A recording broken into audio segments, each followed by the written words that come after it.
Exposed. This is a call-out show now. Gossip. We brought all the tea. 1, 2, 3, 4.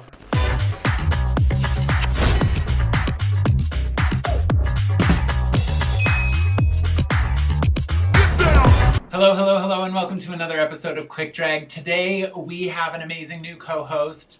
There's a lot of drag queens that we can call fierce, but this one's always called fierce. It's Miss Fiercalicious.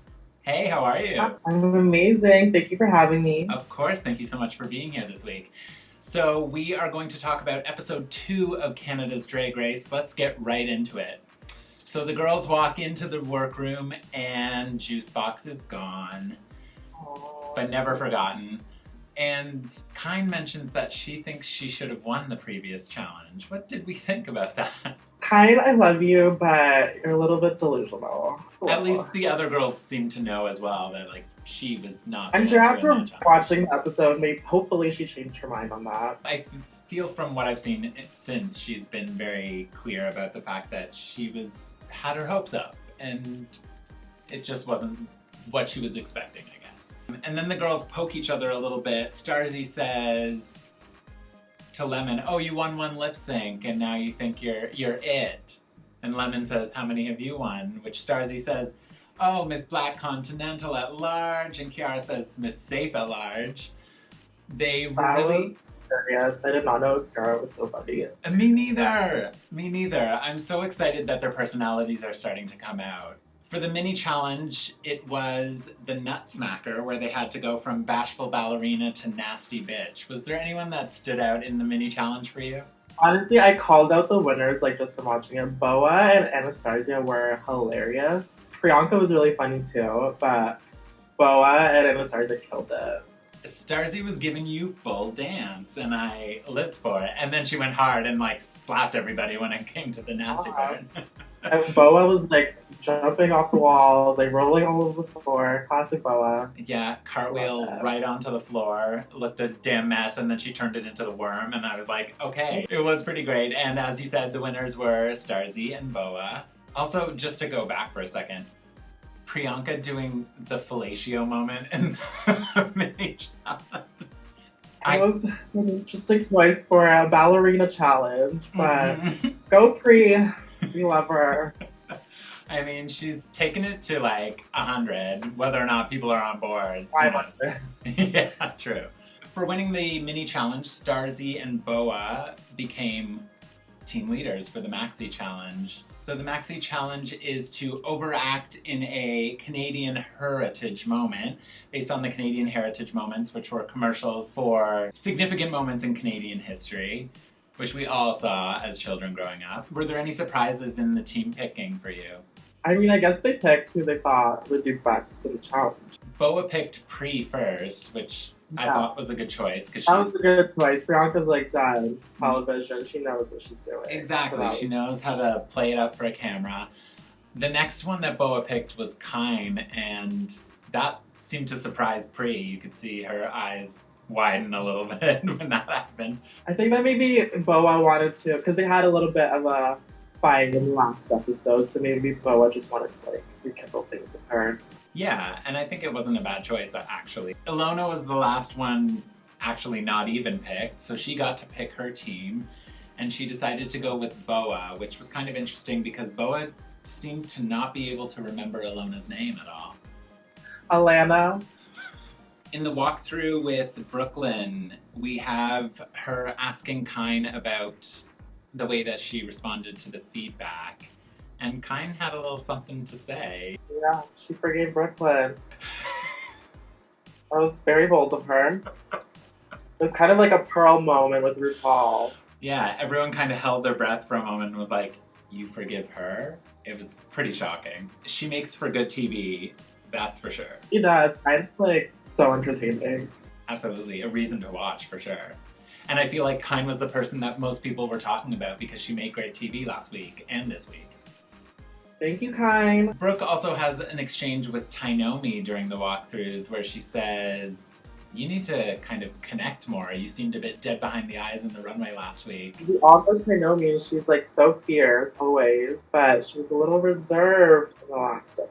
Yeah, do you think she's maybe getting in her head a little bit about the whole thing? Stressful competitions, I imagine that's what happened. In a way, she has a lot to live up to because her name is so well known in Canada. So I think that maybe puts pressure on her that maybe some of the other queens aren't feeling. It's a stressful situation for her. It's kind of like what Britta went through. She's had a huge reputation in New York and she wasn't living up to it, so and she got agreed too. I think it's having a similar trajectory for Tainomi at the moment. So they move into the studio and they are filming their Canadian heritage moments. And first up is the Muffragettes, Boa's team. Boa seems like she's worried about her lines and she's panicking a little bit. It was literally every line and she kept messing it up, her girl. And Pri was not having it. She was like, say it, spit it out. Say the line! And then for the Burnt Toast group, was there anybody in their filming that you thought did a really good job or stood out? Kiara was the basic. She was so funny. Yeah. All her quirks and everything. She was hilarious. She like really like went for it.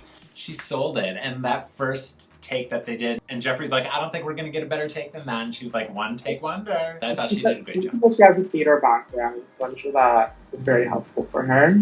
She killed it. Also, Lemon really impressed me. Obviously, she had a bit of a rough week last week. She stepped it up this week. Absolutely. She knew her lines, she was leaning into them, she was giving good personality. She did a really good job, I thought, as well. In that group, I didn't think Tainomi did very well. Every line was asking for a line, or not quite getting it right, or needing it to be fed to her. It was kind of just like Tainomi reading a line. There wasn't a character behind it. Totally, I agree. It just felt a little bit lifeless. The next day in the workroom, the girls are getting ready for the runway. The theme for the runway is not my first time in drag. Basically, it's their first time in drag, but an elevated look. Yeah, with the I bow. love the like challenge. I think it's so cool. It's so unique. It's not something we've seen It's on different. Drag Race It's never before. been done before on like any past season of Drag Race. Yeah, I loved it. As soon as they said it, I was like, this is so brilliant, and I hope they have pictures of their first time in drag. I really wanted to see like a picture before picture. Exactly, and luckily they did. So as they were getting ready for the runway, obviously we have the makeup chats. So some of them are talking about their families being really close, and then it gets into them asking Starzy about drag in Bahamas, and she talks about a time that she says she doesn't talk about a lot. She had seen friends murdered and she herself had been shot. It was heartbreaking. It was really sad. Anastasia has made a lot of my costumes in the past, and she actually told me this story before, and it was really sad to hear her talk about it and her experiences in the Bahamas. It's really different in the Bahamas, especially being gay there. We're really lucky to be living in Canada where we're accepted here. The thing that I found really fantastic was that she found her safety here in Canada, and now she's being celebrated on a Canadian program such as this. We love you, Stars. Yes. As we move to the runway, the first one out on the runway is Lemon. What did you think of her Not My First Time in Drag runway? Lemon looked gorgeous. It was... She really killed this challenge. It was a complete glow up from the before picture that they showed. The gown, Absolutely. beautiful. Her makeup was stunning. My hair was beautiful. I loved it. Yeah, head to toe, it was beautiful. The next one out on the runway was Rita. What did you think of Rita's look? I liked Rita's look. It was fun. I liked all the sunflowers and it fit her really well. It was cute.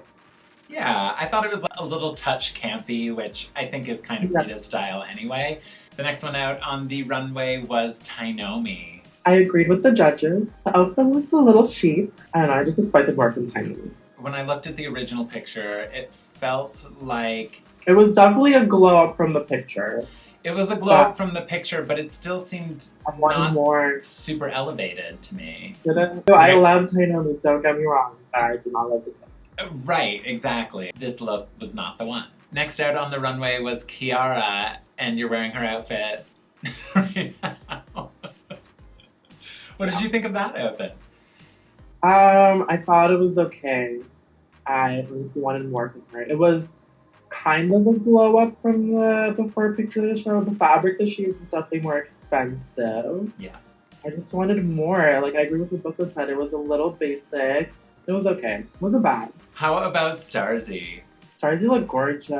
That was classic pageantry, and that's what she's known for. It was so elevated and it was so beautiful. I thought if you're doing Drag Race Runway and you're doing a glow up, that is a glow up. She did it. Walk too was like iconic. She was just like zigzag and back and forth. Yeah, she's giving you the pageant shit. I'm gonna let you see me from every angle. I loved it. Next up was Boa. I love Boa's look. That was a glow up, especially from the picture they showed. It was absolutely a glow up, and I didn't need to see her titty. I liked that part. It was cute for me. And then we've got Kine doing her Ursula recreation from her Halloween a few years ago. It was really, really, really basic. I kind of like the wig that she wore in the before picture better. For me, it didn't feel like a glow up. It felt like a glow adjacent. Like it felt like it wasn't elevated. It was kind of the same thing in a different costume, basically. How about Priyanka on the runway? I didn't like the hair, but I liked that bit. Especially looking at the original picture. It Yeah, was definitely a glow up. Yeah. And next on the runway was Scarlett. Scarlett looked amazing. I think that's the best I've ever seen her look. She looked really good. Her makeup was beautiful. Her fire eating, obviously. Take your tricks to Drag Race and do about it. the fire eating, I think she should have saved that for a little later on. It didn't feel like it needed to be there. I kind of agree. I think when you have a trick that's that good, save it for when you need it, save it for when it matters, save it for when it makes sense. But she did look amazing and it was definitely a glow up. Next on the runway was Ilona. Her outfit, it didn't really seem like much of a glow up to me. It kind of looked similar to the before picture, but I wanted more.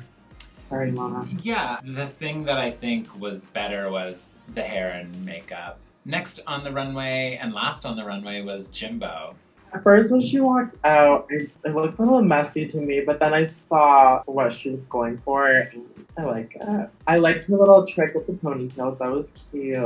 When she took off that hair and kind of like made them her pom-poms, I was like, That was cute. that was like a clever moment, a way to kind of connect with the judges on stage. It's that kind of thing that I think really is a good way to kind of push yourself forward and make yourself memorable. So then on the runway, after they walk all the looks, they get to see their final heritage moment videos. First up was Boa's group, and it was the Muffragettes. What did you think about their video? It was cute. Priyanka really stood out in that group for me. She was really in character the whole time. Really funny. The thing I thought was strange about it was that Kine, I don't know if Kine was forgettable in it. I thought Kine did good in that challenge. I thought she did well as well. I think even the judges said that she did pretty well in the acting, but that she wasn't really memorable, which I also kind of agree with. She didn't really have much of a part in the whole first scene until the very end. So yeah, I didn't find her particularly memorable, but I thought she did a good job. And then the second team was Team Starzy, which was the Burnt Tuck. Were there any standouts there for you, either good or bad? Starzy was really good. Lemon and Kiara, Kiara was amazing. For me, Kiara was, I thought, the best as well. And also Lemon really did a great job. And Rita wasn't in it a ton, but when she was like really in it, and I kind of loved her performance as well. I thought this team overall had stronger performances. Yeah. They performed in groups, but they are going to be judged individually. Jeffrey calls out Starzy, Ilona, Rita, and Scarlett, and they are the safe queens for the week, leaving 7 queens to be judged on the runway. They start with Lemon, and they say she had a great runway, great acting. It was a total turnaround from last week, which I totally agree with. For Tainomi, Brooklyn was giving her all these tips for her outfit, and we kind of agreed that the outfit wasn't the strongest. I 100% agree with what Brooklyn said. And Jeffrey mentioned that he kind of had to feed her every line for the acting. For Kiara, they didn't seem to love her outfit on the runway. They loved Boa's outfit. For Kine, they tore her outfit apart. They did not love it. Well, as she deserved. And they said that she didn't get many laughs, which I thought was a weird thing to say. Well, because I honestly thought Kind did really well in the challenge. For Priyanka, they said that she was stunning on the runway and that she did great in the acting challenge as well, that she was really in it. And for Jimbo, they said that she did good, but she played it a bit smaller than they were expecting, which I don't disagree with. So as they go back out onto the runway for the decisions, the winner of this challenge is... Lemon! That's right. And then the bottom two are Tainomi and Kind. And they have to perform to If You Could Read My Mind by Alternate. What did you think about the lip sync? I felt really bad for Kind that she had to go against Tainomi, because Tainomi's just an amazing lip syncer, but it was great. Tainomi is a fierce performer. I thought that it was a good lip sync, and like they both did what they had to do. I feel like Kind was working at a disadvantage, obviously being against Tainomi, who's such a strong performer. I feel bad for anyone that has to go against Tainomi, because she is gonna turn it out. At the end of the lip sync, Tainomi gets a bit emotional. Were you surprised by that? Not really, because like she does have a huge reputation to uphold, and I guess it just kind of got to her. Yeah, Kind came over to her to kind of console Tainomi and was like, don't cry, I'm about to go home, this is my moment. Believe in yourself, girl. I mean, you always have to stick through it till the end, but as it turns out, Tainomi gets the Shantae You Stay, and for Kind, it is Sashay Away. And that is it for episode 2 of Canada's Drag Race, but be sure to come back on Wednesday because we are going to have a profile and performance from the amazing Miss Fiercalicious. Thanks so much for watching Quick Drag. If you enjoyed what you saw, hit the subscribe button over there, click on our social media links in the description below, and be sure to come back on Wednesday for a profile and performance by our drag artist co-host, Miss Fiercalicious.